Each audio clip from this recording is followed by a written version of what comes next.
എറണാകുളത്ത് ഒരുപാട് variety items ആയിട്ട് ഒരു ഇഫ്താർ സ്ട്രീറ്റ് ഫുഡ് ഫെസ്റ്റ് നടക്കുന്ന കാര്യം നിങ്ങളൊക്കെ അറിഞ്ഞായിരുന്നോ? ഏകദേശം 60 കൂടുതൽ ഐറ്റംസ് ആണ് ഇഫ്താറിന് വേണ്ടി ഇവരോട് ഒരുക്കിയിട്ടുള്ളത്. ഇത് ചട്ടിപ്പത്രി, ചില്ലി ബീഫ് സമൂസ, ചിക്കൻ മടുക്ക്, ചിക്കൻ ഫുട്ബോൾ, ഇറച്ചി പത്രി, കിളിക്കൂട്, ബദാമുണ്ട്, പിസ്ത, ശംഖുപുഷ്പം, മോബത്ത സർബത്ത്, കരിക്കരി. നല്ല ആംബിയൻസിൽ വ്യൂ ഒക്കെ കണ്ടൊരു നോമ്പൊക്കെ തുറന്നു കഴിഞ്ഞിട്ട് ഞങ്ങൾ നേരെ താഴെ ചെന്നപ്പോൾ അടുത്ത സെറ്റ് ഐറ്റംസ് റെഡി ആയിട്ടുണ്ടായിരുന്നു. ഇനി ഹൈദരാബാദി ദം ബിരിയാണിയൊക്കെ കഴിക്കാൻ വേറെ എങ്ങോട്ടും പോകണ്ട, ഇങ്ങോട്ട് വന്നാൽ മതി.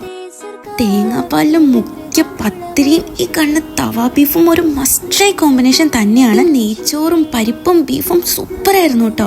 ഇനി എനിക്ക് ഏറ്റവും എടുത്തു പറയാനുള്ളത് ഈ കണ്ണ് ഇടിച്ച് പരത്തി ഉണ്ടാക്കിയിട്ടുള്ള ഇവിടുത്തെ ദജ്ജ ചിക്കനാണ്. നിങ്ങൾ വന്ന് ഇത് ട്രൈ ചെയ്യാണ്ട് പോവേ ചെയ്യരുത്. അതുപോലെ തന്നെ പൈനാപ്പിൾ തവയും തവ ഫിഷും അങ്ങനെ ഒരുപാട് ഐറ്റംസ് ഇവിടെ ഉണ്ടായിരുന്നു. ആൻഡ് ഈ ഐറ്റംസ് ഒക്കെ ഇവർ സെല് ചെയ്യുന്നത് വളരെ അഫോർഡബിൾ റേറ്റിലുമാണ്. സോ ലൊക്കേഷൻ വന്നിട്ട് നമ്മുടെ ആലുവ ഉള്ള കവാലി റെസ്റ്റോറന്റ് ആണ്. ആൻഡ് ടൈമിംഗ് വരുന്നത് വൈകിട്ട് 4 തൊട്ട് രാത്രി 2 മണിയാണ്. അപ്പോൾ ഒന്നും നോക്കണ്ട, നേരെ ഫാമിലി ആയിട്ട് കവാലിയിലേക്ക് വിട്ടു.